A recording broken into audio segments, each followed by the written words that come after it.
ये कहानी एक ऐसे हीरो की है जिसका नाम तो हर कोई जानता था, लेकिन उसे आज तक किसी ने भी नहीं देखा। काफी सालों पहले उस हीरो ने दुनिया को एक ऐसे खतरे से बचाया जिसके सामने सारे देशों ने घुटने टेक दिए थे, और लोग उसे द ग्रेट जीरो के नाम से जानते हैं, जो कि अपनी रियल आइडेंटिटी से छुपाकर आम इंसानों के बीच ही रहा करता है, और किसी ने भी आज तक उसका असली चेहरा नहीं देखा। काफी सारे लोग अब तो ये तक मानते हैं कि जीरो अब कभी वापस नहीं आएगा। तो इन सब की शुरुआत होती है फ्यूचर से, ईयर 2095, जहाँ बहुत सारे मॉन्स्टर्स ने पूरी दुनिया में आतंक मचा कर रखा हुआ था, और पिछले 2 सालों में क्राइम रेट भी काफी ज्यादा बढ़ चुका था। लेकिन तब इस वर्ल्ड का सबसे पावरफुल हीरो लोगों को बचाने के लिए सामने आता है, जिसका नाम था जीरो। उसकी पावर्स के सामने कोई भी टिक ही नहीं पाता, और देखते ही देखते उसने बस कुछ ही घंटों के अंदर वर्ल्ड के सारे मॉन्स्टर्स का सफाया कर दिया। एक तरह से कह सकते हैं कि जीरो ही पूरी ह्यूमैनिटी का एक लास्ट होप था, जिसने लोगों के अंदर मॉन्स्टर्स और दुश्मनों से लड़ने के लिए कॉन्फिडेंस जगाया। जिसके बाद तो हीरोज की संख्या बढ़ती ही गई, और साल 2100 के आते आते तक क्राइम रेट भी बहुत ही कम हो चुका था। लेकिन साथ ही वर्ल्ड का सबसे फास्ट हीरो यानी कि जीरो साल 2095 के बाद गायब ही हो गया। उसके बाद से उसे आज तक किसी ने भी नहीं देखा, और तब से अब तक 5 साल बीत चुके हैं। असल में जीरो के बारे में सारी कहानी एक बड़े से टीवी स्क्रीन के ऊपर चल रही थी, जहाँ काफी सारे लोग इसे देख रहे थे, क्योंकि द ग्रेट हीरो जीरो के ऊपर एक नई मूवी आने वाली है, जिसमें उसके किए गए बड़े बड़े कारनामों के बारे में दिखाया जाएगा। यहीं पर एक लड़का भी खड़ा होता है, जो कि खुद से कहता है, ये लो अब तो उसकी 5th मूवी भी आ गई। पता नहीं तब लोग क्या सोचेंगे जब इन्हें ये पता चलेगा कि जिस हीरो ने दुनिया को बचाया, उसे आज उसकी बहन ने घर से बाहर निकाल दिया काम ढूंढने के लिए। सो हाँ, तुम लोगों ने सही समझा, यही है जीरो। वहीं थोड़ी दूरी पर एक कॉन्सर्ट चल रहा होता है, जहाँ पर काफी सारी लड़कियां शाइशन नाम के एक हीरो को देखने के लिए खड़ी थी, क्योंकि आज उसका एक काफी इंपॉर्टेंट कॉन्सर्ट है, और लड़कियां तो बिल्कुल पागल ही हैं उसको देखने के लिए। ओ अच्छा, लगता है ये वही फेमस हीरो है शाइशन फैमिली से। दूसरी तरफ वो सभी से कहता है, आप सभी लोग बस हमें इसी तरह सपोर्ट करते रहिए, जल्दी हम लोग ए रैंक में भी प्रमोट होने वाले हैं। वो अपनी बात बोल ही रहा था कि तभी अचानक उस पर कोई फायर करता है, और जिस आदमी ने गोली चलाई थी वो उसे कहता है, तूने मेरे साथी को छूने की कोशिश भी कैसे की, आज तो तू गया। तभी शासन के टीममेट्स कहते हैं कि अभी तुम सी रैंक के विलन्स, तुमने हमारा कॉन्सर्ट खराब करने की हिम्मत भी कैसे की। जैसे ही अभी लोग उस आदमी के साथ फायर करना शुरू करते हैं, शासन का एक टीममेट अपनी एबिलिटी से सबसे गन ले लेता है, जिसके बाद तो दोनों ही ग्रुप्स में लड़ाई होनी शुरू हो गई, जहाँ उस हीरो के टीममेट्स तो इजीली उन सबको धूल चटा देते हैं। साथ ही अब शासन भी फाइट में उतर जाता है, और जो आदमी उसे यहाँ मारने आया था वो तो उसे टच भी नहीं कर पाता। उसके साथ थोड़ा बहुत खेलने के बाद वो उसे कहता है, अब निकल जाओ तुम लोग, दोबारा कभी नजर मत आना। लेकिन तभी जीरो उस गुंडे के पास आके उसे खतखड़ी लगा कहता है, अरे अब जा कहाँ रहे हो, यही इंतजार करो स्पेशल फोर्स के आने का। तब यहाँ पर पास का एक छोटा सा सीन दिखाया जाता है, जिससे ये पता चलता है कि असल में तो शासन ने इस आदमी को पैसे दिए थे ये सब करने के लिए, ताकि कॉन्सर्ट के बीच इन्हें मार के वो अपनी वैल्यू बढ़ा सके। और द प्रेजेंट का सीन दिखाया जाता है, जहाँ पर एक गुंडा बहुत ही गुस्से में आ चुका था, और अपने रियल पावर्स दिखाते हुए बस एक गुस्से में ही उसे मारकर दूर फेंक देता है। उसके बाकी साथी भी कोशिश तो करते हैं, पर कोई फायदा नहीं होता। इतने में तभी जैन चांद नाम का एक लड़का वहाँ के उसे कहता है, मैं एक ई रैंक का हीरो हूँ, और अब तुम्हारा सामना मुझसे होगा। लेकिन ये गुंडा इस बेचारे की तो कोई इज्जत ही नहीं करता, जो देखकर ये लड़का फ्रस्ट्रेट होकर अपनी लेजर ग्लव्स का इस्तेमाल करने की कोशिश करने लगता है, पर ये तो ढंग से कुछ कर भी नहीं पाता और खुद ही उड़ जाता है। एक अटैक भी नहीं कर पाए तो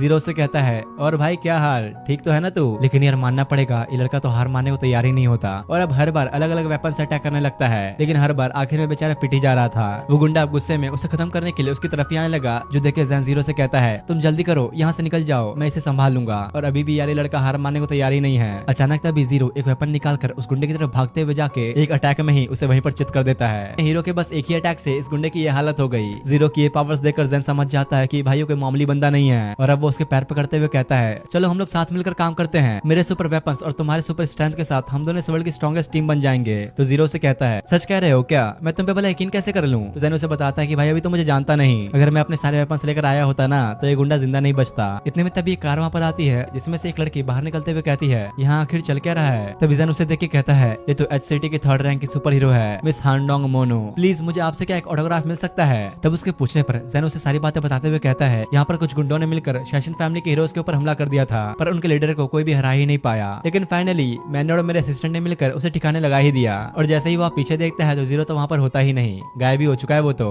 कुछ देर बाद अब जब वो घर आता है तो वो देखता है कि यहाँ पर उसकी बहन एक कंपनी के सीईओ के ऊपर चिल्ला रही होती है, क्योंकि वो इसे अपने साथ काम करने को कह रहा था, जिससे तो भाई और भी गुस्से में आके उसे उठाकर ही बाहर फेंक देती है। जीरो आके कहता है, फिर से तुमने कंपनी के सीईओ को मार भगाया, ये तो काफी हैंडसम भी था। लेकिन यार मेन बात तो ये है कि इसकी बहन तो सिर्फ द ग्रेट हीरो जीरो के प्यार में डूबी हुई है, बस वही चाहिए इसे। तो देख लो, इसकी खुद की बहन को ही नहीं पता कि जीरो उसका भाई है। और तब वो जीरो से उसकी जॉब के बारे में पूछती है, पर यार इसने तो बस टाइम पास ही किया था, कोई जॉब तो मिली नहीं इसे। जो सुनकर इसकी बहन बहुत ही ज्यादा गुस्से में चिल्लाना ही शुरू कर देती है, कोई काम धाम तो है नहीं तुझे, घर पे ही बैठा रहेगा क्या, अपने कमरे को भी तूने पूरा कबाड़ा ही बना रखा है। साथ ही यार यहीं पे ये पता चलता है कि जीरो की मॉम और उसके डैड 10 साल पहले ही मर चुके हैं। तब से ही वो बस अपनी बहन के साथ रहता है, और असल में अपने मेन कैरेक्टर का नाम लिन है, जीरो तो बस इसका एक हीरो वाला नेम है। ये लोग बात ही कर रहे थे कि तभी वहाँ पर जैन चांद यानी कि वही ई रैंक हीरो वहाँ पर आता है। असल में यार ये लिन को एक हीरो बनाना चाहता है, और साथ ही वो उसे यहाँ पर अपना असिस्टेंट बनने की जॉब भी ऑफर करता है, जो सुनकर तो उसकी बहन बड़ी खुश हो गई, क्योंकि फाइनली लिन को एक जॉब मिलेगी। और वो उसे कहती है, अब से मेरा भाई तुम्हारा, जो चाहो उसके साथ करो। पर भाई जिसे ये जॉब करनी है उसे तो किसी ने पूछा ही नहीं। जैन उसे कहता है, टेंशन मत लो, कल मैं तुम्हें हीरो एसोसिएशन ले जाऊंगा रजिस्ट्रेशन करने के लिए, रेडी रहना। बचना, और अब बेचारे के पास बचने का तो कोई रास्ता होता नहीं। तो इसलिए अब अगले दिन जीरो जेन के साथ हीरो एसोसिएशन आता है, जहाँ पर आके वो जीरो का यानी कि अपना स्टैचू देख के पूछता है, भला जीरो के बगल में ये कौन है? तुम्हें ये भी नहीं पता क्या? ये एसएस क्लास के हीरोज है जो कि जीरो के साथ लड़े थे। जो सुनकर अपना हीरो तो खुद ही सोचने पड़ गया, भला है कौन ये लोग? मुझे तो याद भी नहीं कि मैं ऐसे किसके साथ लड़ा भी था। जेन अब उसे हीरो रजिस्ट्रेशन लॉ के बारे में बताने लगता है, जो कि 5 साल पहले शुरू हुआ था। तब उस समय एक बिल पास किया गया जिसके अकॉर्डिंग हीरोज को डिवाइड कर दिया गया उनकी बैटल और परफॉर्मेंस को देखकर, highest to lowest, SS rank से लेकर ई रैंक तक। और यहाँ रैंक सिस्टम की वजह से हीरोज के बीच काफी लड़ाई भी हुई। काफी सारे हीरोज ने तो काम भी छोड़ दिया इसकी वजह से। कुछ देर बाद एक लड़की जीरो का एग्जाम लेने के लिए वहाँ पर आती है, जिसे पास करने के बाद ही वो एक हीरो बन पाएगा। और यहाँ पर इसका एग्जामिनर एक बी रैंक का हीरो है जिसका नाम है मिस्टर याटिन। वो उसे कहता है, अगर तुमने मुझे 3 मिनट तक झेल लिया तो ये एग्जाम पास कर लोगे। तो जीरो कहता है, अच्छा अगर मैं तुम्हें हरा दूं तो? जेन तो सुन के हैरानी हो गया और उसे रोकने की कोशिश करता है, पर अपना लौंडा तो फुल कॉन्फिडेंस में था और अपना वेपन निकाल कर उससे लड़ने के लिए रेडी हो जाता है। याटिन भी पहला अटैक करने के लिए आगे बढ़ता है, पर जीरो ने तो बस उसे एक वेपन से ही रोक लिया। जो देखकर तो ये लड़की हैरान थी और कहती है, ऐसा पहली बार होते हुए देखा मैंने कि किसी ने मिस्टर याटिन का अटैक रोका है। जीरो से कहता है, वैसे मैंने जितना सोचा था तुम उतने भी कमजोर नहीं, तुम अब तक के मेरे सबसे स्ट्रॉन्गेस्ट कैंडिडेट हो, लेकिन फिर भी मेरे सामने टिक नहीं सकते। और अब याटिन अपनी फुल रेंज में आके जीरो पर अटैक कर देता है, पर इसने तो बड़ी जल्दी से डॉज कर लिया और अब वो तेजी से बिना मौका गवाए पत्थरों से जीरो पर अटैक करने लग जाता है। तो क्या हुआ बच्चे, बस तुम्हारे पास इतनी पावर्स हैं? ऐसे तो तुम भूल जाओ, कभी जिंदगी में मुझे हरा नहीं सकते। इसके बाद भी वो लगातार जीरो के ऊपर भर के अटैक करने लगता है, लेकिन इस बार जीरो सीरियस था और उसके मुंह पर एक जोरदार लात मारता है। और यार सिर्फ एक किक में ही बी रैंक के इतना पावरफुल हीरो को जीरो ने ढेर कर दिया, जो देखकर तो इधर इन दोनों का मुंह खुला खुला ही रह जाता है। जीरो के पूछने पर वो लड़की कहती है, तुम्हें फुल पॉइंट्स मिले हैं, अब तुम्हारा बस रिटर्न एग्जाम होना बाकी है। और वो बेचारी अब डरते हुए जाकर सब कुछ चिल्ला के बताती है, अब क्या करेंगे हम? सर याटिन को तो इस लड़के ने हरा दिया, पर यार यही इसके तो पसीने छूट रहे थे क्योंकि इसे अब रिटर्न एग्जाम देना पड़ेगा। कुछ देर बाद हॉस्पिटल के अंदर याटिन को दिखाया जाता है, जहाँ पर इसके सामने हांडोंग बैठी थी। अब जैसे ही उसे होश आया तो उसे याद आता है कि कैसे उसे जीरो ने हराया था। आखिर ऐसा कैसे हो सकता है? उस लड़के ने मुझे हरा दिया, मुझे कुछ ढंग से याद क्यों नहीं आ रहा? तो हांडोंग उसे कहती है, छोड़ो उसे, बस एक बुरा सपना समझकर भूल जाओ। वो नया लड़का वैसे काफी स्ट्रॉन्ग था, कम से कम ए लेवल का। और तब वो याटिन को जीरो का रिटर्न एग्जाम दिखाती है, जिसमें बेचारे को बड़े ही कम मार्क्स आए थे। इसका भी हाल कुछ साइतामा जैसा ही है, पावर तो बहुत है लेकिन पढ़ाई लिखाई के मामले में बिल्कुल जीरो। हांडोंग उसे उस क्वेश्चन पेपर का लास्ट क्वेश्चन दिखाती है, जो कि था कि हीरो के बारे में तुम क्या सोचते हो, जिसके जवाब में जीरो ने लिखा, मैं हीरो नहीं बनना चाहता, मुझे तो ये भी नहीं पता कि ये जस्टिस है भी या नहीं। तो इस तरफ इधर हीरो एसोसिएशन के अंदर जेन और जीरो एक साथ थे, जहाँ जेन तो उसका बड़ा ही मजाक उड़ा रहा था क्योंकि जीरो कॉम्बैट एग्जाम में पास तो हो गया, लेकिन रिटर्न एग्जाम में तो उसके सिर्फ 13 मार्क्स आए हैं, मतलब फेल ही हो गए। तो जेन की तो अभी भी हंसी नहीं रुक रही थी, तो इसलिए अब वो वहाँ से जाने लगता है। तो उसे रोकते ही पूछता है कि हुआ क्या, तुम ऐसे जा क्यों रहे हो? तो जीरो कहता है, एक हीरो बन के क्या ही फायदा, लोग तो फिर भी तुम्हारी इज्जत नहीं करेंगे। तो वो उसे रोकते हुए समझाने लगता है कि अरे भाई बुरा मत मान, हीरोज तो ऐसे ही होते हैं, उनके पास स्ट्रेंथ भी होती है और वीकनेस भी, और इसी चीज को देखकर ही तो इन्हें रैंक्स में डिवाइड किया जाता है। वो अच्छा ऐसा क्या? तो इसका मतलब तो ये हुआ कि जिन हीरोज की रैंक कम है उनकी कोई इज्जत नहीं, हमेशा उन्हें कमजोर की नजर से देखा जाएगा। तभी लोग साइड में देखते हैं, जहाँ पर कुछ हीरोज मिलकर एक लड़के को धमका रहे थे हीरो एसोसिएशन छोड़ने के लिए, क्योंकि उसके अंदर कोई स्पेशल टैलेंट नहीं है। वो लड़का उनसे कहता है, तुम जैसे लोग तो हीरोज हो ही नहीं सकते। जिस पर वो बंदा उसे कहता है, ओ तो क्या तुम उस मरे हुए जीरो को हीरो बोलोगे? और वो गुस्से में उस लड़के को लेकर साइड में फेंक देता है, पर जीरो ने सही टाइम पर आके उसे पकड़ लिया। जेन अभी इधर गुस्से में इन लोगों को मारने आता है, पर इन दोनों की लड़ाई होने से पहले ही जीरो से रोकते हुए कहता है, तुम्हें उस लड़के को धमकाने तक ही रुक जाना चाहिए था। पर ये लोग कुछ सुनने वाले कहाँ थे, खुद को ही बहुत बड़ा समझ रहे लोग, और इनकी रैंक भी कोई बहुत ज्यादा नहीं है, बस डी रैंक के ही है ये लोग। तभी साइड में खड़ा एक लड़का कहता है, डी रैंक के हो तो क्या फर्क पड़ता है उससे, वैसे क्या हम बात कर सकते हैं? पर यार इन तीनों की तो उसे देखकर ही फट जाती है और उसे अल्लाह की घोस्ट कह के बुलाते हैं। तो वो लड़का कहता है, अरे डर क्यों रहे हो, मैं तो बस एक ई रैंक का हीरो हूँ, वैसे तुमने जीरो की इंसल्ट करने की हिम्मत कैसे की? और भाई लड़का कुछ करता उससे पहले ही तीनों दुम दबा के वहाँ से भाग जाते हैं, जो देखकर तो बेचारे जेन और इस चश्मे वाले लड़के का तो मुंह खुला खुला ही रह गया। यहीं पर ये लोग अपना इंट्रोडक्शन देने लगते हैं, और इस चश्मे वाले लड़के का नाम है यान किंग। जीरो कहता है, मेरा नाम है लिंजी और ये है मेरा पार्टनर जेन चान, और इधर इस लड़के का नाम है शीशान। वैसे तो यार ये बस एक ई रैंक का हीरो है, लेकिन लोग फिर भी इससे काफी डरते हैं, और काफी सालों बाद किसी ने इससे इतना नॉर्मली होकर बात की है। तो जीरो से पूछता है, तुम्हारे कोई दोस्त नहीं है क्या? जिस पर वो एक एनिमे कैरेक्टर का फोटो दिखाते हुए कहता है, मेरे पास तो बस ये है। तीनों ही ये देख के हैरान होते हैं कि भाई इसने तो एक एनिमे कैरेक्टर को अपना दोस्त बना रखा है। लेकिन तभी जीरो भी इसके पास जाके कहता है, अरे वाह तुम्हें भी ये पसंद है क्या?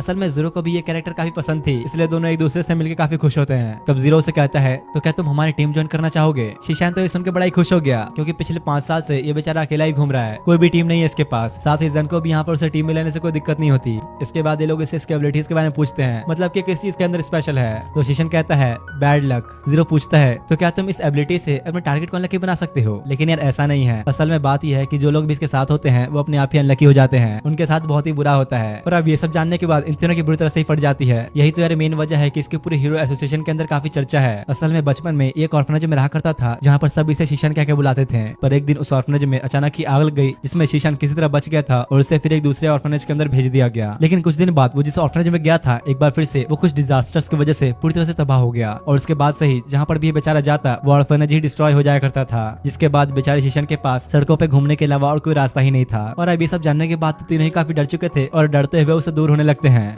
अरे मुझसे भागो मत, कभी कभी मैं काफी लकी भी होता हूँ। तब जैन के पूछने पर वो बताता है कि आज से 5 साल पहले जीरो ने मुझे बचाया था जब काफी सारे मॉन्स्टर्स ने मुझे पर अटैक कर दिया था। तब से ही मैंने ये डिसाइड कर लिया था कि मैं उसके जैसा ही एक हीरो बनूंगा। और जीरो का वो पंच तो क्या ही लाजवाब था, मैं तो फैन हो गया उसका। ये बताते हुए ही वो एक्साइटमेंट में इधर पिलर के ऊपर एक जोरदार मुक्का मार देता है, जिससे पता नहीं कैसे पर ये पिलर टूट ही गया और छत नीचे गिरने लगती है। एक लड़की के ऊपर भी गिरने वाला था पर जीरो सही टाइम पे आके उसे बचा लेता है। इस चीज से तो तुम लोग को समझ में आ ही गया होगा कि शीशन को अनलकी घोस्ट क्यों कहते हैं। इन सारे जख्मी लोगों को हॉस्पिटल के अंदर एडमिट किया जाता है, जहाँ पर इनमें से एक यान भी था। बेचारे की हालत ही काफी बुरी हो गई है, इसलिए शीशन वहाँ आके उसे सॉरी कहता है। पर उल्टा यान तो उस पर ही और गुस्सा हो गया और उसे खुद से दूर रहने के लिए कहने लगा। तो जीरो से मना करता है कि तुम अपने टीममेट ऐसे बात नहीं कर सकते, लेकिन यान तो शीशन को टीममेट मानने के लिए तैयार नहीं होता। ये कह क्या रहे हो, तुम्हारी वजह से ही हम इससे मिले, अगर तुमने बस एक बार और मना किया तो मैं इसे जिंदगी भर के लिए तुम्हारे साथ ही छोड़ दूंगा। और ये सब सुनने के बाद शीशन उसे खुद ही कहता है रहने दो, मैं ही अब तुम लोगों से दूर चला जाता हूँ। लेकिन अब जीरो ने जो कह दिया वो कह दिया, शीशन टीम में ही रहेगा और इससे जन को भी कोई दिक्कत नहीं होती। हाँ बस थोड़ी सी दूरी बनाए रखनी होगी शीशन को इनसे, नहीं तो हर समय इन पे एक मुसीबत आती रहेगी। अब इसके कुछ देर बाद का सीन दिखाया गया जहाँ पर जन के पास एक लेटर आता है। तो जीरो से पूछता है क्या बात है, कोई लव लेटर मिला है क्या? जो सुन के तो बेचारा जन सदमे में ही चला गया, इसलिए क्योंकि आज तक बेचारे को कोई लव लेटर मिला ही नहीं। तो वो कहता है अरे छोड़ो, ये लव लेटर से भी ज्यादा अच्छा है। असल में इन्हें इस लेटर के अंदर एक नया मिशन मिला है, एक बिल्कुल ही न्यू मिशन। अगले सीन में अब जीरो और जन एक साथ बैठे थे, जहाँ जन कहता है उस लेटर में जिस क्रिमिनल ऑर्गेनाइजेशन के बारे में लिखा था वो यही लोग थे क्या? बड़े कमजोर लग रहे हैं तो। और यहाँ पर ये बात पता चलती है कि इन्हें कुछ क्रिमिनल्स को पकड़ने का मिशन मिला है जो कि आपस में कुछ बहुत बड़ी डीलिंग करने वाले हैं। तब शीशन कहता है मैंने उन लोगों पर एक हफ्ते से नजर रख रखी है, आज वो लोग एक बहुत ही कीमती चीज बेचेंगे। लेकिन काफी सी रैंक क्रिमिनल्स तो पहले से ही एक्सीडेंट का शिकार हो चुके हैं, तो अब बस यही कुछ लोग बचे हैं जो कि आज एक बहुत बड़ी डील करने वाले हैं। इधर ये लोग आराम करने में लगे थे और दूसरी तरफ यहाँ पर चश्मिश यानी कि यान अपने कुछ इक्विपमेंट्स लेने में लगा था। तभी शीशन कहता है टारगेट आ चुका है, आजा बे चश्मिश, वक्त आ चुका है। मैंने तुम लोगों से कितनी बार कहा है मैं कोई चश्मिश नहीं, मैं हूँ यान किंग द टेलीपोर्टर। तो जैन उसे कहता है अब इतना शो ऑफ ही मत करो, वैसे भी वहाँ पर मेरी एंट्री ही बेस्ट होगी, मैं तो जा रहा हूँ भाई, तुम लोग अपना देख लो। लेकिन जैसे ही बेचारा अपने शूज को यूज करने की कोशिश करता है हवा में ही उड़ जाता है एक बार फिर से। इधर यहाँ कुछ क्रिमिनल्स को दिखाया जाता है जहाँ पर इन सब की कुछ डीलिंग चल रही थी और ये लोग अपने एक क्रिएट किए हुए मॉन्स्टर्स को बेच रहे हैं, जिसे बस एक बटन से ही कंट्रोल किया जा सकता है। लेकिन तभी यहाँ पर आ जाते हैं अपने हीरोज। ये अपना इंट्रोडक्शन दे ही रहे थे तभी जैन ऊपर से टपकता है और अब इन लोगों की आपस में थोड़ी जान पहचान होती है। उससे पहले सारे क्रिमिनल्स गोली बरसाने शुरू कर देते हैं, लेकिन यहाँ पर यान काफी फास्ट होता है, अपने ग्लासेस फेंक के टेलीपोर्ट होते हुए इन लोगों की गन्स को ही गायब कर देता है। साथ ही अब इन लोगों ने उस बड़े से मॉन्स्टर को इस सब से लड़ने के लिए छोड़ दिया, जहाँ पर शीशन के इतने अटैक्स करने के बाद भी उसे कुछ नहीं होता। और तब वो उस पर अपने कुछ चिली स्टिक्स फेंकता है, जिसे खाने के बाद तो ये मॉन्स्टर आउट ऑफ कंट्रोल ही हो गया और बेचारों के तो पीछे ही पड़ जाता है। दोनों ही जीरो की तरफ जाते उसे कहते हैं लेकिन जल्दी भाग जा भाई, आज तो हम लोग गए। और इस मॉन्स्टर को देख के तो जन की बुरी तरह से पड़ जाती है, बेचारा तो बेहोशी पड़ा था, कुछ पता ही नहीं इसे क्या चल रहा है। पर तब जीरो अपना वेपन निकाल के एक अटैक में ही उसे मार के दूर फेंक देता है और अब ये मॉन्स्टर सीधा सिटी में आकर ही गिरता है, जहां आते ही अब उसने एक आदमी को ही पकड़ लिया। और अभी सिटी के अंदर कोई तबाही मच जाता उससे पहले जीरो वहां पर पहुंचकर उस पर एक जोरदार अटैक करता है। जैन पीछे से आके कहता है अरे रुक भी जा भाई, मैं तो थकी गया तेरा पीछा करते करते। इधर यहाँ पर हर जगह इस मॉन्स्टर की वजह से गंदगी फैल रही थी, क्योंकि ये बना ही है एक बहुत गंदी लिक्विड से, जिससे काफी स्मेल भी आती है। तो जैन कहता है अरे टेंशन मत लो, हाल ही में मैंने एक न्यू वेपन क्रिएट किया है, प्लाज्मा क्लेंजर 2000, बस इसका एक बटन दबाते ही हर गंदी चीज साफ हो जाएगी, टेंशन मत लो, अब तुम इसे मुझ पर छोड़ दो। पर भाई अब जैसे ही जैन उस पर अटैक करने के लिए उसकी तरफ जाने लगा उसके पेट में अटक जाता है वो। तो जीरो से बाहर निकाल के उससे पूछता है ठीक तो है ना तू?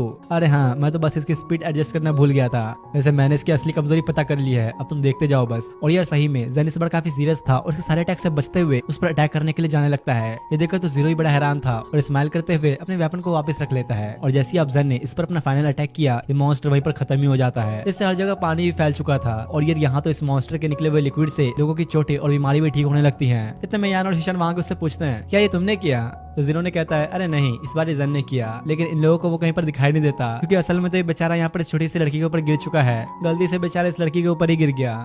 अब ये मिशन खत्म होने के बाद जब ये लोग अपनी रैंक्स देखते हैं तो सबकी रैंक ई रैंक से बढ़कर सी रैंक तक आ चुकी थी, लेकिन बस जीरो को छोड़कर वो तो बस डी रैंक तक ही पहुंच पाता है। लेकिन यान के मुताबिक इन्हें ज्यादा रैंक मिलनी चाहिए थी और वो कहता है ये सब तुम्हारी वजह से ही हुआ, क्योंकि किसी ने ये रिपोर्ट कर दिया कि तुमने उस छोटी बच्ची को मोलेस्ट किया था। जिस पर जन बेचारा उन्हें समझाने की कोशिश करता है कि यार मैंने कुछ भी नहीं किया, और तब दिखाया जाता है कि वो छोटी बच्ची अभी इनके साथ ही है, क्योंकि ये शायद गुम हो चुकी है, इसलिए लोग इसे अपने घर लेकर आ गए। तब इनके घर की बेल बजती है और यहाँ पर दिखाया जाता है कि हानडोंग इनसे मिलने आई है। असल में हानडोंग यहाँ पर इस लड़की के बारे में बात करने आई है, साथ ही वो इसके उसके बारे में कुछ इन्फॉर्मेशन भी लाई है। तभी यान उस बच्ची को वहाँ से ले जाता है और ये लोग टीवी ऑन करते हैं, जहाँ पर हांडोंग बताती है कि काफी सालों पहले जेनेटिक इवोल्यूशन कंपनी ने पूरी दुनिया में चैरिटी ऑर्गेनाइजेशन खोलना शुरू करा था, सिर्फ और सिर्फ होमलेस बच्चों के लिए, यानी कि जो अनाथ है, जिनके पास कोई घर नहीं, उनके लिए। लेकिन असल में वो सब तो सिर्फ दिखाने के लिए था। उनका मेन मकसद था एक्सपेरिमेंट्स करना, और वो इन एक्सपेरिमेंट्स के लिए ह्यूमन बॉडीज को भी इकट्ठा करते थे। और ये जो इन लोगों को छोटी बच्ची मिली है, ये भी उन एक्सपेरिमेंट्स में से एक है। यही है सिर्फ उनका एक सक्सेसफुल सैंपल, और जो एक्सपेरिमेंट्स में फेल हो गए वो जिंदा बच ही नहीं पाए। जीरो भी अभी सुन के गुस्से में आ चुका था कि आखिर हीरोज कर क्या रहे हैं, तुमने उन लोगों को मारा क्यों नहीं। और भाई तो इतने गुस्से में आ चुका था कि बस इसके ऑरा से ही इन दोनों का ही दम घुटने लग जाता है। जेन उसे कहता है, लिंजी आखिर तुम कर क्या रहे हो। जो सुनते अचानक उसे होश आता है और वो उनसे माफी मांगते हुए कहता है, माफ करना यार, मैं कभी कभी कुछ ज्यादा गुस्से में आ जाता हूँ। तब हांडोंग ने बताते हैं कि ऐसा नहीं है कि हमने कुछ करने की कोशिश नहीं की, हमने उस कॉर्पोरेशन के खिलाफ काफी सारे रेड्स किए, लेकिन हर बार वो किसी न किसी तरह बच ही जाते हैं। पर इस बीच इन्वेस्टिगेशन करते हुए मुझे एक चीज पता चली कि उनका एक साथ ही हीरो एसोसिएशन में ही है, और उसकी पोजीशन भी काफी ऊंची है। असल में इन सब की जड़ है इस पूरे सिटी का गार्ड, यानी कि हीरो एसोसिएशन का प्रेसिडेंट ओ यांग रियो। अभी कुछ देर बाद को सीन दिखाया गया जहाँ पर जीरो की बहन उस पर काफी चिल्ला रही थी, क्योंकि उसने इसे यहाँ पर इस छोटी बच्ची के लिए कपड़े लेने के लिए बुलाया है। वो उस बच्ची को देख के कहती है, कहीं ऐसा तो नहीं कि तुमने इस बच्ची को किडनैप कर लिया। तो यान उसे बताता है कि नहीं नहीं, ऐसा कुछ भी नहीं है, ये एक अनाथ बच्ची है जिसके पास कोई घर नहीं, इसलिए हमने इसे अपने साथ रख लिया। जो सुनकर तो उसकी बहन को ये बच्ची अब बड़ी क्यूट लगने लगती है, और वो इसे साथ रखने के लिए भी मान चुकी थी। ये लोग अब जब कपड़े खरीदने जाने लगे कि तभी वही 3 डी रैंक हीरोज इनका पीछा करने लगते हैं। जीरो को भी इस बात की थोड़ी भनक लगी थी और अपनी बहन से कहता है, हम लोग को इधर थोड़ा कुछ काम है तो हम लोग आते हैं 5 मिनट में। तभी पास का एक सीन दिखाया जाता है जहाँ पर हांडोंग इन्हें बता रही थी कि वो छोटी बच्ची उस कॉर्पोरेशन के लिए काफी इंपॉर्टेंट है, वो लोग इसे वापस पाने के लिए कुछ भी करेंगे, तुम सब सावधान रहना। वैसे मैं बता दूं कि हांडोंग हीरो एसोसिएशन की एग्जीक्यूटिव है, पर ये भी कुछ कर नहीं सकती। हांडोंग उन्हें सावधान करते हुए कहती है, वो लोग हो सकता है तो तुम्हें मारने के लिए प्रोफेशनल किलर्स को भी भेजेंगे। और तभी इधर प्रेजेंट में दिखाया गया जहाँ पर डी रैंक वाले 3 हीरो इन लोगों को मारने के लिए ही आए थे। वो हांडोंग की फोटो दिखाते हुए कहते हैं, ये अभी हमारी वांटेड लिस्ट में है और हमारे चेयरमैन ओयांग को तुम लोग चाहिए इन्वेस्टिगेशन के लिए। लेकिन जीरो कौन सा इनकी बात मानने वाला है, वो उनके मुंह पर ही मना कर देता है और मार धार मुक्कालात शुरू हो जाती है। और अगले सीन में तीनों की हालत बुरी हो चुकी थी, जमीन पर पड़े थे बेचारे बुरी हालत में। जिसके बाद अब ये सब लोग जल्दी से जीरो की बहन के पास आते हैं, जहाँ पर इसने इस बच्ची के लिए नए कपड़े खरीद लिए होते हैं। साथ ही उसकी बहन ने इस बच्ची का नाम भी रख दिया था और उसे मोमो कह के बुलाती है। और क्योंकि इन सब में सबसे स्ट्रॉन्ग जीरो है तो उसे इस बच्ची की रक्षा करनी होगी, वही अब इसे अपने घर पर रखेगा। दूसरी तरफ हीरो एसोसिएशन के प्रेसिडेंट को दिखाया गया जो काफी गुस्से में था, कितने कमजोर थे ये लोग, 3 ई रैंक हीरोज को भी नहीं संभाल पाए। यहीं इसके पास एक दूसरा बंदा ही बैठा था जो कि उनसे कहता है, अरे शांत हो जाओ, मैंने तैयारी कर ली है, तुम चिंता मत करो, मेरे हीरो संभाल लेंगे उन्हें। तभी दूसरी तरफ एक लड़की को दिखाया जाता है जो कि चुपके से जैन के घर पर आती है और अंदर किसी को बैठा देख के वो जाके सीधा उसे पकड़ ही लेती है। पर अचानक ही उस बंदे का सर नीचे गिर गया, जो देखकर बेचारी तो डर ही गई। इतने में तभी जैन वहाँ पर आता है और वो देखती है कि ये तो बस एक पुतला था, यहाँ पर तो ऐसे कई सारे पुतले हैं। ये सब देख के वो गुस्से में आ चुकी थी और जैन का प्लाज्मा लेजर उठाकर वो उस पर ही अटैक करने लग जाती है। जैन उसे रोकने की कोशिश तो करता है पर ये कुछ सुनती नहीं और बेचारे जैन के तो कपड़े ही गायब हो जाते हैं, पूरा नंगा ही हो चुका है। तो जो देख के इस लड़की को तो चक्कर आने लग जाते हैं और जल्दी से वहाँ से भाग जाती है। जैन भी यहाँ सोच में पड़ा था कि भला ये है कौन, क्या चाहिए था इसे। दूसरी तरफ इधर जीरो के घर का सीन दिखाया जाता है जहाँ पर इसकी बहन उस छोटी बच्ची को नहला रही थी और इन लोगों के घर के बाहर एक बंदा इन पर नजर रखे हुए था। लेकिन तभी अचानक ही जीरो उसके पीछे आ गया। वो बंदा भी ये देखते ही अटैक करने की कोशिश तो करता है पर जीरो ने तो उसे बड़े आसानी से डॉज कर लिया। जो देख के वो कहता है, तो तुम ही हो लिंजी, काफी सुना है मैंने तुम्हारे बारे में। अरे यार हमेशा मुझे वीक ओपोनेंट से क्यों मिलते हैं। तो वो बंदा कहता है, शायद तुम्हें पता नहीं, मैं एक टॉप लेवल का असैसिन हूँ, एक ए रैंकर। लेकिन जीरो को इसकी बातों से कोई फर्क नहीं पड़ता और इसके ऊपर एक जोरदार अटैक करता है, जिसके अगले ही पल ये बंदा अपने घुटनों पर आ चुका था। जीरो की पावर्स देखते हुए वो अपनी बॉडी के अंदर एक ड्रग इंजेक्ट करता है, जिससे इसके पास एस रैंक की पावर्स आ जाती हैं। वो बहुत ही तेजी से मूव करते हुए जीरो पर एक खतरनाक वार करता है, पर अभी इसकी ताकत अपने जीरो के सामने कुछ भी नहीं। वो तो उसके हाथ को ही उखाड़ देता है और उसे एक स्माइल देते हुए उसकी काफी बेइज्जती भी करता है। लेकिन तभी एक झटके में ये वापस से अपना हाथ रिजनरेट करते हुए जीरो के ऊपर भर-भर के अटैक्स करने शुरू कर देता है। वैसे है तो ये बंदा काफी पावरफुल, पर जीरो के एक पंच पड़ते ही उसकी पूरी हालत पंक्चर हो जाती है। आखिर ऐसा कैसे हो सकता है, मेरे पास तो एस रैंक की पावर्स हैं, पर फिर भी इसने बस एक ही पंच में मुझे हरा दिया। जीरो से कहता है, अब तुम जाके अपने मास्टर से कह दो मेरी बहन से दूर रहे, जब तक मैं उसे प्रोटेक्ट कर रहा हूँ तुम कुछ नहीं बिगाड़ सकते उसका। जिस पर वो बंदा बड़े ही अकड़ में कहता है, तुमने मुझे हरा तो दिया पर मुझे मार नहीं सकते, मैं दोबारा आऊंगा तुम्हारी बहन को लेने, तुम दोनों मेरे हाथों से ही मरोगे। लेकिन ये सब सुन के अब जीरो की सटक जाती है, बिल्कुल ही गुस्से में आ चुका था वो तो। रुको, तुम ऐसा नहीं कर सकते, एक हीरो को किसी को भी मारना अलाउ नहीं। जिस पर जीरो कहता है, एक हीरो, हाँ मैंने तो सालों पहले काम छोड़ दिया। और अब ये बंदा आगे कुछ बकवास करता, जीरो उस पर एक जोरदार अटैक करता है। जो लोग मेरे लिए इंपॉर्टेंट हैं उन्हें न बचा पाना मैं ये दोबारा नहीं होने दे सकता। अब कुछ देर बाद जब घर आता है तो उसके बहन उससे पूछती है, कहाँ थे तुम इतनी देर से। कहीं नहीं, मैं तो बस वॉशरूम गया था। और अब रात में जीरो हांडोंग की दी हुई उसी चीज को बैठकर देखने लगता है। तभी पास का एक सीन दिखाया गया जहाँ पर हांडोंग कहती है, आज से 3 दिन बाद ओयांग उस रियो कॉर्पोरेशन के साथ फिर से टच में आएगा और यही हमारे लिए सबसे बड़ा मौका होगा अगर हमें उसे रोकना है तो क्या तुम लोग मेरी मदद करोगे।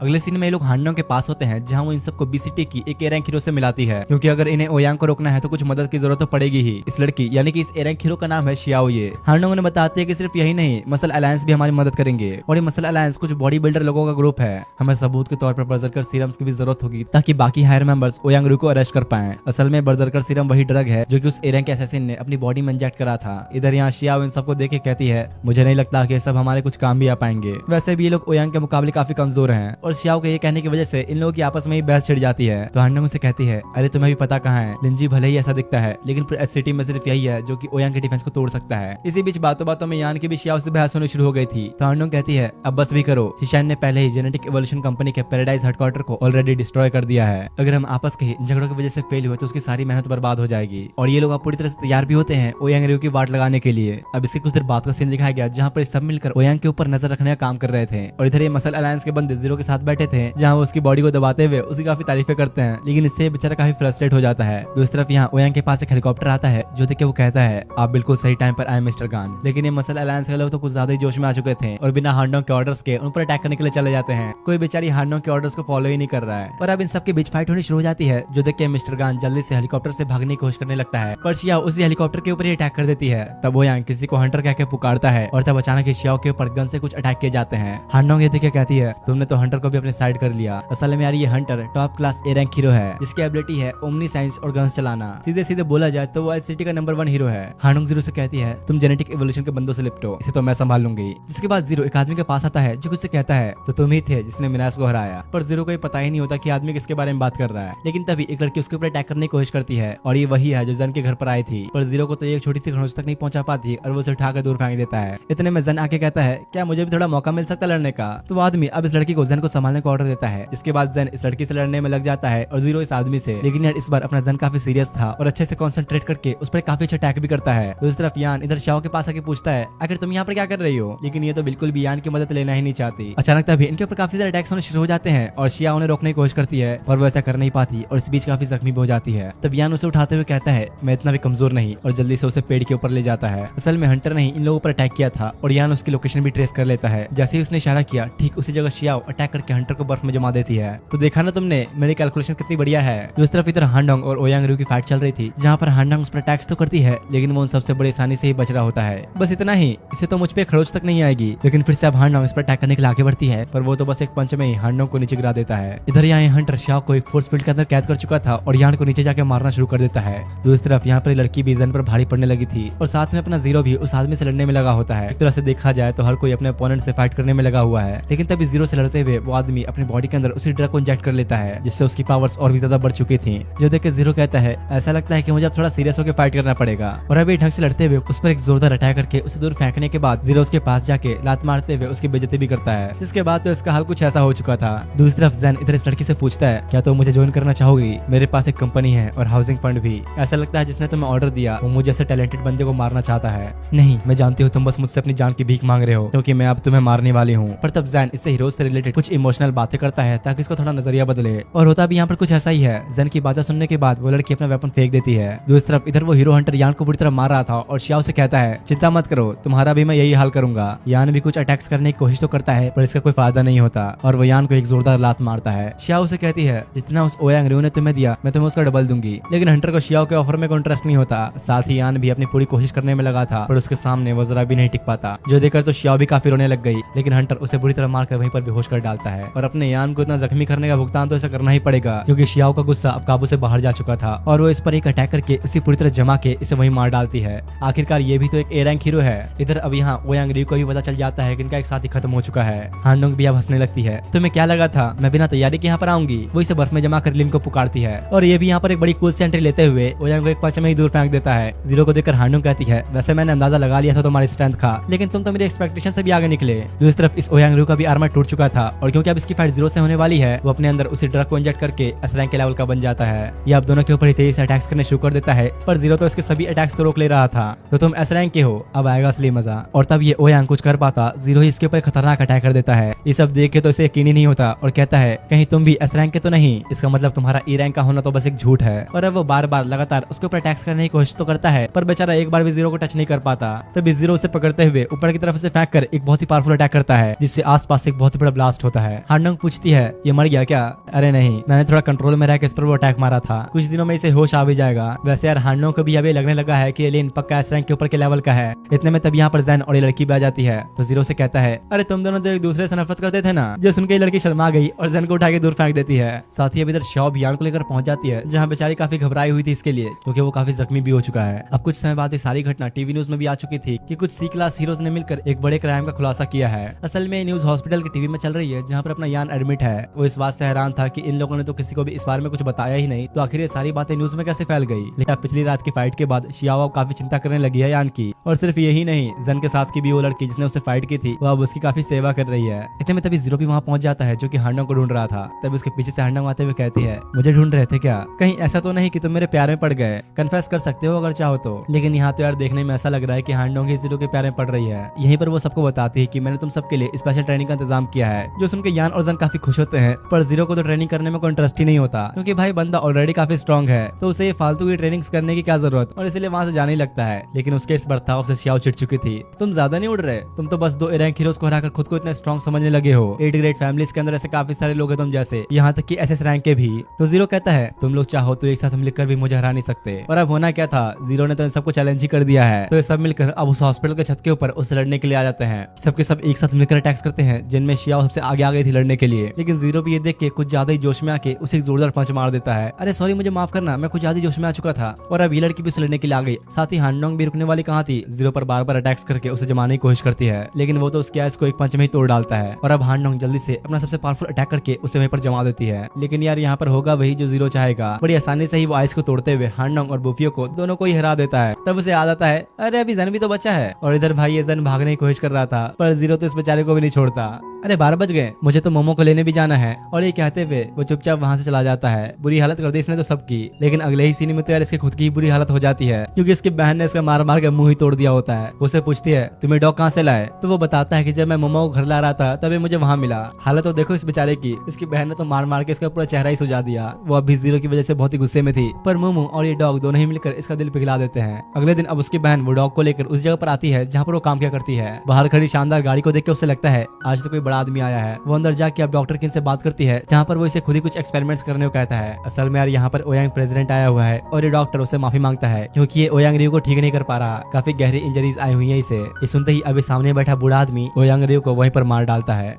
मेरी इस ओयांग फैमिली में कचरे की कोई जगह नहीं। अब वो वहाँ से जाने ही लगा कि तभी वहाँ पर एक बंदा आता है जो कि इस ओयांग प्रेसिडेंट को देख के स्माइल करता है। तो वो उसे कहता है डोंगयांग मुझसे भिड़ने की कोशिश मत करना, पहले मुझे हांडोंग के साथ हिसाब बराबर करना है। अब उस प्रेसिडेंट के जाने के बाद डोंगयांग डॉक्टर किन से कहता है मैं तुम्हारे लिए आज एक स्पेशल हेल्प लेकर आया हूँ, इससे मिलो, यह है डॉक्टर मुझेली और तुम आगे से आप मेरे इंचार्ज हो गए फ्यूचर प्रोजेक्ट्स में। कुछ देर बाद अभी सबको दिखाया गया जहाँ पर सब लोग अपनी ट्रेनिंग पूरी करके आ रहे थे। लेकिन ये लोग तो आते शीशान को ही सुनाने लगे, क्योंकि काफी मुसीबत झेलनी पड़ी है इन्हें इसकी वजह से। इधर यहाँ तो हांडोंग की भी फीलिंग्स जागने लगी है जीरो के लिए। ऐसा लगता है कि अब तो ये प्यार में पड़ गई है इसके। तभी वहीं पर एक लड़का आता है जो कि जीरो को पहचानता था। इसने जीरो के थोड़े बहुत कारनामों के बारे में सुना है, इसलिए अब उसे अपना मास्टर बनाना चाहता है, पर जीरो को इसमें कोई इंटरेस्ट नहीं होता। इतने में तभी यहाँ पर हीरो एसोसिएशन के नए प्रेसिडेंट की एंट्री होती है। ओयांग रियो तो अब मर चुका है, इसलिए अब उसकी जगह पर एक नया प्रेसिडेंट आया है। ये और कोई नहीं बल्कि डोंगयांग है। ये भी डोंग फैमिली का एक मेंबर ही है और जीरो भी इसे बड़ी गौर से देखने लगता है। तभी शीशान कहता है क्या तुम लोग को नहीं लगता मुझे नए प्रेसिडेंट से मिलना चाहिए अपनी रैंक का पता लगाने के लिए? लेकिन ये सुनते ही सबके सब उसे ही मारने लग जाते हैं। तभी हांडोंग इस नए प्रेसिडेंट से कुछ बातें करने के लिए इसके पास आती है और इन दोनों की बातों से यहाँ पर ये पता चलता है कि डोंगयांग तो असल में इसका भाई है। कुछ देर बाद अब ये सब भी वहाँ पर आते हैं तो डोंगयांग जीरो के पास आके कहता है तो तुम ही हो ना लिंजी? सुना है मैंने काफी तुम्हारे बारे में, तो तुम्हारा हमारी फैमिली ज्वाइन करने का क्या ख्याल है? आना चाहोगे हमारे साथ? बाकी सब तो ये सुन के बड़ा ही खुश होते हैं, क्योंकि जीरो को एक काफी अच्छा ऑफर मिला है। पर जीरो तो बिना कुछ सोचे समझे उसके मुंह पर ही मना कर देता है, जो सुनकर डोंगयांग बहुत ही गुस्से में आ चुका था और उसे मारने की धमकी भी देता है। बातों बातों में ही इन दोनों के बीच बहस छिड़ जाती है, जिस वजह से डोंगयांग बहुत ही गुस्से में आके अपनी पावर से रिलीज करने लगा, जिससे यहाँ पर मौजूद सभी लोग अपने घुटनों पर आ चुके थे। लेकिन ये सब देख के अब जीरो को भी बहुत ही गुस्सा आ जाता है और वो अब अपनी पावर से रिलीज करता है।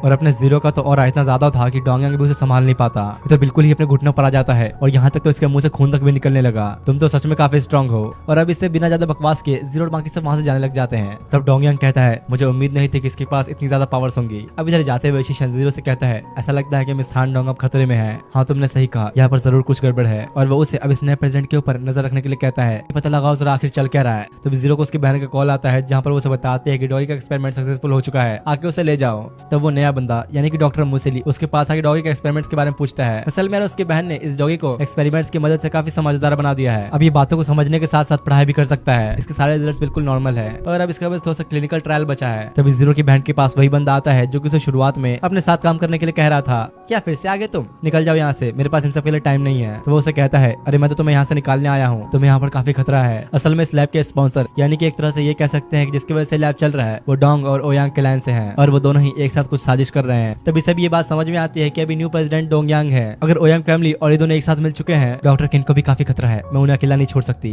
वो बंदा इसे रोकने की कोशिश तो करता है, लेकिन भाई जीरो की बहन मानने वाली कहाँ थी और उसे थैंक्स करके वहां से चली जाती है। तभी इधर किसी को कॉल करते हुए कहता है, हेवेंस गॉड को बुलाओ लिनवान को मेरे घर पर सेफ रखने के लिए। दूसरी तरफ यहाँ पर जीरो जन के साथ होता है, लेकिन तभी उसने यहाँ पर चलते हुए कुछ नोटिस किया और दौड़ते हुए एक लड़की को जाकर पकड़ लेता है। तो बताओ तुम आखिर प्रोफेसर किन की फैसिलिटी में नजर क्यों आ रही थी। और तब जीरो के कहने पर जन अपना एक सीक्रेट वेपन इस्तेमाल करने के लिए भी तैयार होता है। तभी कुछ लोगों को दिखाया गया जो कि एक बिल्डिंग के ऊपर होते हैं, लेकिन इतने में जीरो के कहता है, कहीं तुम लोग इसका इंतजार तो नहीं कर रहे थे। जो देख के लोग बिल्कुल ही हैरान थे और कहते हैं, आखिर तुम लोगों ने इसके साथ क्या करा। लेकिन भाई ये सवाल तो जीरो का है कि ये लोग आखिर यहाँ पर कर क्या रहे हैं, और अगले ही सेकंड में वो इन सबको मारकर बेहोश कर देता है। बस पलक झपकते ही ये सब के सब जीरो के हाथों ढेर हो गए। जैन को उनमें से एक के पास गोल्डन मेडल मिला जो कि 8 ग्रेट क्लास में से एक लॉन्ग क्लास के पास होता है, जो सुन के जीरो को अचानक ही लॉन्ग वैंगफिंग के बारे में याद आता है। ये बंदा तो अभी भी मेरी बहन के पीछे पड़ा है, इसे तो अब सबक सिखाना ही पड़ेगा। और इससे यहाँ पर ये पता चलता है कि इसी बंदे का नाम वांगफेंग है। उसे तब एक कॉल आती है जिससे उसे ये पता चलता है कि हेवेंस स्क्वाड हार चुकी है और उन सबको अब हॉस्पिटल में एडमिट किया गया है। असल में यार ये हेवेंस स्क्वाड जिसे जीरो ने हराया वो सबके सब ए रैंक के थे, लेकिन फिर भी वो लोग हार गए और अपनी सारी मेमोरी भी खो दी। इसलिए वांगफेंग को अब डोंग यांग पर गुस्सा आता है क्योंकि इसके मुताबिक वही एक है जो कि ये सब कर सकता है। दूसरी तरफ यहाँ पर जीरो अपनी बहन के पास आके उसे एक लॉकेट पहना देता है और कहता है, अगर तुम्हें कभी कोई खतरा महसूस हो तो बस इस बटन को दबा देना, मैं तुम्हारी मदद के लिए वहाँ पर पहुंच जाऊंगा। उसकी बहन तभी यहाँ पर उसे कुछ कहने वाली थी पर वो रुक जाती है क्योंकि वो इन सब में जीरो को इन्वॉल्व नहीं करना चाहती और उसे अब डॉगी को घर ले जाने के लिए बोलती है। तो जीरो जन से कहता है, चल भाई इसे तेरे घर ले चलते हैं, सभी तो काफी रईस है ना।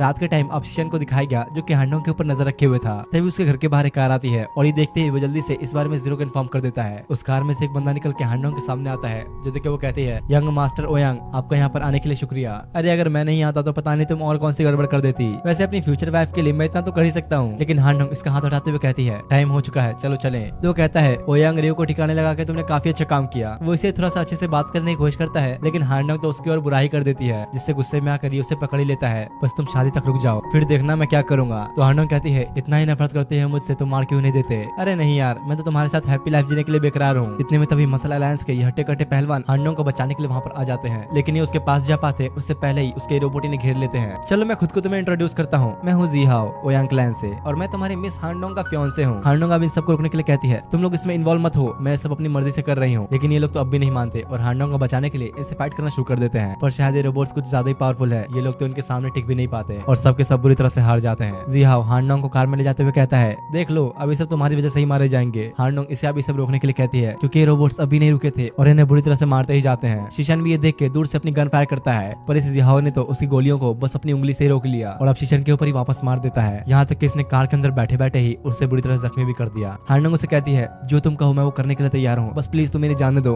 तो वो कहता है, याद रखना फिर तुमने अब ये कह दिया है, चलो ठीक है अब कहीं और चलें, वैसे भी अब मैं बोर हो चुका हूँ। और वो अब हांडोंग को लेके वहाँ से निकल जाता है। दूसरी तरफ यहाँ पर बुरी तरह घायल हालत में शीशन नीचे पड़ा था और वो रोबोट उसके पास आता है क्योंकि इन लोगों को ऑर्डर मिल चुका है सबको मारने का। यहाँ तो अभी हिल भी नहीं पाता और वो रोबोट अब उसके ऊपर अटैक कर देता है। लेकिन तभी ये पता चलता है कि जीरो ने सही टाइम पे आके शीशन को बचा लिया और अब भाई जीरो आ ही चुका है। तो तुम लोगों को भी अच्छे से पता है कि अब क्या होने वाला है। वो बारी बारी करके इन सारे रोबोट्स को डिस्ट्रॉय करने लग जाता है, जो देख के कुछ तो उससे बच के भागने की भी कोशिश करते हैं, पर अब ये बेचारे जीरो से बच के कहाँ ही भाग पाएंगे। और ये सब होने के बाद जिहाओ के पास ये मैसेज पहुंचता है कि उसके सारे रोबोट्स अब डिस्ट्रॉय हो चुके हैं। उसने जैसे ही अभी देखने की कोशिश की कि भाई ये किसने किया, तो इसे सामने जीरो दिखता है। नामुमकिन, ऐसा नहीं हो सकता, ये तो फायर स्पिरिट स्वॉर्ड है। दूसरी तरफ इधर जीरो को दिखाया गया जो कि बहुत ही गुस्से में आ चुका था इस ओयांग क्लैन की वजह से। तब यान और जैन दोनों मिलकर उसके गुस्से को शांत कराते हैं और साथ ही जल्दी से शीशन को भी हॉस्पिटल भेजते हैं। कुछ देर बाद अभी सब साथ बैठे थे जहाँ पर जीरो इन्हें ओयांग क्लैन के पास चलने के लिए कहता है, पर ये सुनते यान की पड़ जाती है क्योंकि यार ओयांग क्लैन एक बहुत ही स्ट्रॉन्गेस्ट क्लैन है, उनसे भिड़ना इतना आसान नहीं। लेकिन जैन इधर काफी कॉन्फिडेंस में था क्योंकि भाई हांडोंग को बचाना इनका फर्ज है, आखिरकार वो इनकी एक दोस्त थी। जैन अब यान को समझा ही रहा था कि तभी वहाँ पर सैशन फैमिली का वो हीरो आता है जिसे स्टार्टिंग में दिखाया गया था जो कि कुछ गुंडों से पिटा था। जीरो से पूछता है, अरे अब तुम यहाँ पे क्या कर रहे हो। तो कहता है, मैंने सुना मिस हांडोंग मुसीबत में है, इसलिए मैं भी अपने मास्टर की मदद करने के लिए आया हूँ। और अब जब हर कोई तैयार है इसके लिए तो आखिर में यान भी मान ही जाता है। कुछ देर बाद बूफियो इन्हें ओयांग रेसिडेंस का पूरा मैप दिखाती है और साथ ही यार इसने तो उनका सारा डेटा हैक भी कर लिया। उन्हें बताती है कि इस जगह पर एंगेजमेंट सेरेमनी होने वाली है जो कि दोनों क्लैंस के बीच के झगड़ों को खत्म करने के लिए किया जा रहा है। ये दोनों क्लैंस ही अपनी इज्जत की काफी परवाह करते हैं, तो इसलिए लोग शादी से पहले हांडोंग को कोई भी नुकसान नहीं पहुंचाएंगे। जो सुनते ही जीरो एक बार फिर से बहुत ही गुस्से में आ चुका था। तो जैन उसे कहता है, अरे थोड़ा शांत रहो, हमें कुछ भी करने से पहले एक प्लान चाहिए। और वो शासन से कहता है, तुम अपने फैंस को इकट्ठा करके उन सबका ध्यान भटकाना, और इधर मैं, यान और लिंजी सीक्रेटली उनके बेस में एंटर करेंगे। बुफियो और टोडो का काम होगा उनके सिक्योरिटी सिस्टम को ब्रेक करना। असल में मेरा टोडो इनके डॉग का नाम है, जो कि अब काफी इंटेलिजेंट हो चुका है। जिसके बाद अभी लोग प्लान के मुताबिक ही काम करने लगे। शासन अपने फैंस को इकट्ठा करके इनका ध्यान भटकाता है और इतने में बुफियो उनके सिक्योरिटी सिस्टम को ब्रेक कर देती है। और इधर यहाँ पर ये लोग चुपके से अंदर घुसने लगते हैं। दूसरी तरफ शियाओ को दिखाया जाता है, जो कि हांडो के पास आके उससे पूछती है, तुम सच में करने जा रही हो, जरूरी है क्या करना? तो वो कहती है, मैं कुछ कर नहीं सकती, ये क्लैन वालों का डिसीजन है। तभी जिहाओ वहाँ पर आता है, जहाँ इसके साथ शानगुआन नाम का एक बंदा भी था। शियाओ उसे देख के काफी खुश हो गई और उसके साथ अब डिनर करने के लिए बाहर जाने लगती है। हांडो उसे पूछती है,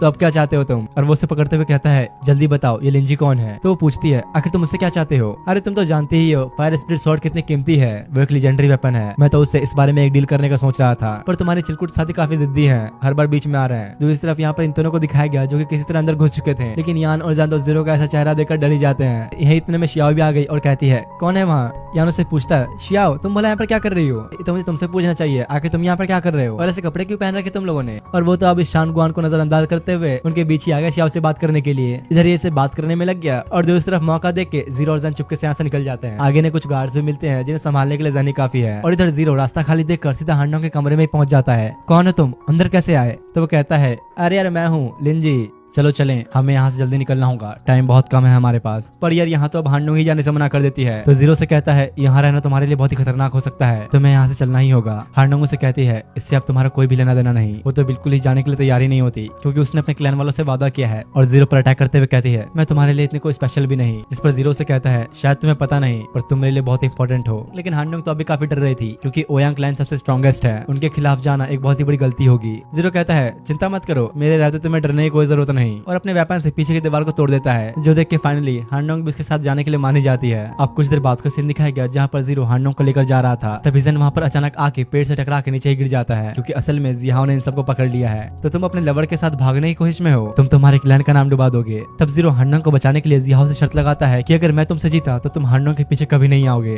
तो जिहाओ कहता है, ठीक है, लेकिन अगर मैं तुमसे जीता तो मुझे तुम्हारी फायर स्पिरिट स्वॉर्ड चाहिए। ये देख के हांडोंग उसे समझाने लगती है कि लिंजी तुम इसके झांसे मत आओ, ये अपने क्लैन में one of the most strongest में से एक है। पर जीरो तो अब पीछे हटने वाला थोड़ी है। दूसरी तरफ इधर यान भी इस बंदे से बहस करने में लगा था और कहता है, बकवास मत करो, शियाओ तुम जैसे को कभी पसंद नहीं करेगी। पर शियाओ तो उसे ही मारती है और पूछती है, सीधे सीधे बताओ कि आखिर तुम यहाँ कर क्या रहे हो? तो वो उसे सारी बातें बताता है जो भी मसल अलायंस और सीजन के साथ हुआ। इधर बैटल एरिना के अंदर दिखाया जाता है, जहाँ पर जीरो और जिहाओ फाइट करने के लिए आए थे। जिहाओ कहता है, आज ओयांग और डोंग फैमिली एक होने वाली है, इसलिए इस दिन को और खास बनाने के लिए मैंने फैसला किया है इस मिस्टर रेड मास्क से लड़ने का। अगर मैं जीता तो ये एंगेजमेंट कंटिन्यू होगी और ये अपनी फायर स्पिरिट स्वॉर्ड मुझे देगा। ये सुनकर तो डोंग और ओयांग क्लैन दोनों के प्रेसिडेंट हैरान थे, क्योंकि भाई फायर स्पिरिट स्वॉर्ड कोई नॉर्मल स्वॉर्ड नहीं, ये एक बहुत ही पावरफुल लेजेंडरी वेपन है। अब इसके बाद जिहाओ मैदान में आता है। असल में इस एरिना के अंदर एक मैजिक फील्ड है जो कि अटैक्स को बाहर जाने से रोकेगी, तो इसलिए अब ये लोग अपनी पूरी ताकत से फाइट कर सकते हैं। जीरो अब अपना वेपन निकाल लेता है, तो जिहाओ उसे देख के कहता है, तुम जैसों के लिए तो बस मेरी एक उंगली ही काफी है। अब फाइट शुरू होती है। जीरो जिहाओ के ऊपर अटैक करने लगा, पर जीरो से रोक लेता है। दोनों की धमाकेदार लड़ाई चलने लगती है और तब ये एक दूसरे को बहुत ही पावरफुल पंच मारते हैं, जिससे एक काफी तगड़ी पावर रिलीज होती है। जिहाओ अब लगातार जीरो के ऊपर अब भी काफी सारे अटैक्स करते ही रहता है, और जैसे ही अब हल्का सा उसका ध्यान भटका, वो पीछे से अपना अटैक करने के लिए आने लगा। पर जीरो ये देखते ही उस पर अपना वेपन फेंक के मारता है, लेकिन जिहाओ ने भी इसे किसी तरह डॉज कर लिया। पर तभी जीरो उसके पीछे आके एक लात मार के उसे दूर फेंक देता है। सांस लेने का ये मौका नहीं दे रहा जीरो तो इसे। जिहाओ अब कुछ पत्थर फेंकने लगा और बचने के लिए एक बहुत ही पावरफुल शीट बनाता है, पर जीरो इसे डिस्ट्रॉय करते हुए उस पर अटैक करता है, जिससे भी जिहाओ किस तरह बच गया और अब तो इसके पसीने तक छूटने लगे थे। लेकिन जीरो तो यार उसे कुछ करने का मौका ही नहीं देता और एक पंच मार के उसका मुंह ही सुझा देता है। वो अब तभी अपने वेपन को घुमाने लग गया, जिससे आसमान के अंदर एक बहुत ही बड़ा ड्रैगन क्रिएट होता है। क्या ही अलग लेवल्स की पावर सेंस की। और अब जीरो का इस्तेमाल करते हुए उसके ऊपर अटैक कर देता है, जिससे ये जिहाओ तो रोक भी नहीं पाता। बुरी तरह से इंजर्ड हो चुका था अभी ये, लेकिन ये बंदा अब भी हार मानने को तैयार नहीं। वो वापस खड़ा होता है और अपना सबसे पावरफुल अटैक इस्तेमाल करता है। ये इतना ज्यादा खतरनाक अटैक था कि इससे पूरे एरिना के आसपास की मैग्नेटिक फील्ड ही पूरी तरह से डिस्ट्रॉय हो जाती है और दूर से देखने में ऐसा लग रहा था कि जीरो हार चुका है। पर पता है यहाँ पर मेन दिक्कत क्या है? जीरो इस एनिमे का मेन कैरेक्टर है, कोई भी कितना भी कोशिश कर ले उसे हरा ही नहीं सकता। वो अब आके सीधा उसके मुंह पे एक जोरदार लात मारता है और अब इससे तो इस जिहाओ की हालत भी खराब हो चुकी थी और वो कहता है, आज यहाँ हम में से कोई एक मरेगा। वो एक स्क्रोल बाहर निकालते हुए कहता है, एक्टिवेट। जो देखकर ये ओयांग क्लैन का प्रेसिडेंट कहता है, जल्दी सब यहाँ से बाहर निकलो। और तब अचानक ही इधर एक बहुत ही बड़ा ब्लास्ट होता है। कुछ देर बाद का सीन दिखाया गया, जहाँ पर हर जगह बस धूली थी और यहाँ पर इन दोनों की बातों से ये पता चलता है कि वो स्क्रोल जिसे भी जिहाओ ने इस्तेमाल किया, उसे एक बहुत ही पावरफुल एसेस रैंकर ने बनाया था। उसमें कुछ बहुत ही पावरफुल और छुपे हुए स्पेल्स हैं। यह इधर हांडोंग जीरो को ढूंढ रही थी, लेकिन बस उसे जैन और यान मिलते हैं और यहाँ ऊपर आसमान में जिहाओ खड़ा था एक बिल्कुल ही नई फॉर्म के साथ। जीरो तब बाहर आके कहता है, मुझे ही यही ढूंढ रहे थे क्या? वैसे आप थोड़ी देर रुक जाओ, मैं ये सब निपटा देता हूँ पहले। जिहाओ अब और भी गुस्से में उस पर एक अटैक करता है, जिसके जवाब में जीरो ने भी यहाँ पर एक जोरदार अटैक किया, जिसके सामने जिहाओ तो बिल्कुल भी टिक नहीं पाता और वो जीरो के इतने पावरफुल अटैक की वजह से सीधा नीचे आकर ही गिरता है। और तो और अब ये आके जिहाओ का मजाक उड़ाते हुए उसी कुछ फोटोज भी लेने लगा। हालत तो देखो कितनी बुरी हो चुकी है बेचारे की। हांडंग भी तभी जीरो के पास आने लगी और काफी खुश होती है, लेकिन तभी अचानक यहाँ पर कुछ अजीब हुआ, वह वहीं पर गिर जाती है। और सिर्फ इसके साथ ही नहीं, बाकी सबके साथ भी ऐसा ही होता है। और इसी तरह पूरी दुनिया में हर जगह सारे लोग एक एक करके अपने होश खोने लगते हैं। तभी जीरो की नजर ऊपर आसमान में गई, जहाँ पर जिहाओ खड़ा था एक बिल्कुल ही नई फॉर्म के साथ। वो उसे कहता है, ये पावर देख रहे हो तुम, ये पावर है गॉड की। तैयार हो जाओ इंसानों, अब एक गॉड का राज होगा यहाँ। वैसे मैं अब एक गॉड बन गया, लेकिन फिर भी कुछ चीजें हैं जिसे मुझे खत्म करना है, और वो हो तुम्हें मैं नजरअंदाज नहीं कर सकता। तो जीरो कहता है, तुमने इन लोगों के ऊपर माइंड कंट्रोल का इस्तेमाल किया, जिस पर वो कहता है, हाँ ऐसा ही कुछ समझ लो, लेकिन अब तैयार हो जाओ इस गॉड को पूजने के लिए। और वो अब जीरो के ऊपर अटैक कर देता है, लेकिन भाई जीरो ने तो अब उल्टा उस पर ही अटैक कर दिया, जिसे वो रोक भी नहीं पाता। और उसे कहता है, टकली और थोड़े स्ट्रॉन्ग होने से तुम गॉड बन जाओगे क्या? और अब इन दोनों के बीच एक बहुत ही भयंकर लड़ाई शुरू हो जाती है। जीरो कहता है, ऐसी पावर्स हासिल करके भी क्या ही फायदा। तो ये जिहाओ अब अपनी बकवास करने लगा कि गॉड को किसी की जरूरत नहीं होती, वो अपनी मर्जी से इस दुनिया को चलाता है और मेरे राज के अंदर इस दुनिया में कोई भी क्राइम नहीं होगा। तो जीरो कहता है, हाँ वैसे भी सारी क्राइम की जड़ तुम ही हो। जिहाओ कहता है, चाहे जितना बोल लो, वैसे भी अब तुम मेरे हाथों ही मरोगे। और जीरो के ऊपर एक बहुत ही पावरफुल अटैक मार के उसे नीचे गिरा देता है। जिहाओ अब उसके माइंड के अंदर घुसने की कोशिश करने लगा, लेकिन एक अजीब सी जगह पर पहुंच जाता है, जहाँ पर काफी सारे कुछ मॉन्स्टर्स जैसी चीज होती है। इसे तो कुछ भी समझ नहीं आता कि यहाँ पर चल क्या रहा है। और तभी पीछे से इसे एक लड़के की आवाज आती है, जो कि इसे कहती है, मैं बस यही चाहती हूँ कि तुम सुकून से अपनी जिंदगी जियो। और उसके साथ यहाँ पर जीरो भी बैठा होता है, जो कि रो रहा था। लेकिन तभी जिहाओ उस जगह से बाहर आता है, और इधर जीरो खड़े होते हुए कहता है, मैंने फैसला किया था कि मैं कभी भी अपने पास्ट वाले रूप में वापस नहीं आऊंगा। और ये कहते हुए अपना लिंजी फाइनली जीरो की रियल फॉर्म में ट्रांसफॉर्म हो जाता है। ये देखकर तो भाई अभी जिहाओ कभी बुरी तरह से पड़ गई और कहता है, ऐसा नहीं हो सकता, ये तो जीरो है। तो देख लो यार, यही है इसका असली रूप, जीरो की रियल फॉर्म। लेकिन ये जिहाओ इस बात को तो मानने के लिए तैयार नहीं होता कि जीरो उसके सामने खड़ा है और उसके ऊपर अपना अटैक कर देता है। लेकिन अब चीजें पहले जैसी नहीं रही। जीरो तो इसके अटैक को बड़ी आसानी से रोकते हुए उसके ऊपर ही वापस अटैक कर देता है और कहता है, हाँ जैसा कि मुझे उम्मीद थी, मेरे अटैक्स पहले से थोड़े से बेकार हो चुके हैं। लेकिन ये जिहाओ अभी भी हार नहीं मानता और एक नई फॉर्म के साथ लड़ने आ जाता है। तो जीरो कहता है, वैसे काफी टाइम हो गया इसे इस्तेमाल करे, चलो ट्राई करते हैं। Zeroth form judgement. उसका ये अटैक करते ही आसपास एक बहुत ही बड़ा ब्लास्ट होता है और इससे जिहाओ की फॉर्म भी डिस्ट्रॉय हो गई। जीरो से कहता है, बात मान ले भाई, अब तो सरेंडर कर दे। पर यार ये भी बड़ा जिद्दी है, मानने वाला कहाँ है। तभी जीरो उस पर अपनी फर्स्ट फॉर्म का यूज करता है, जिसे ये जिहाओ रोकने की कोशिश तो करने लगा, लेकिन इस अटैक को रोकते रोकते तो खुद इसकी हालत ही खराब हो जाती है। जीरो उस पर अपनी स्वॉर्ड रख के कहता है, जितना तुम सोचते हो ये दुनिया उतनी आसान नहीं, सिर्फ पावर से सारी प्रॉब्लम सॉल्व नहीं होती। और तब वो अपने सेकंड फॉर्म का नाम लेता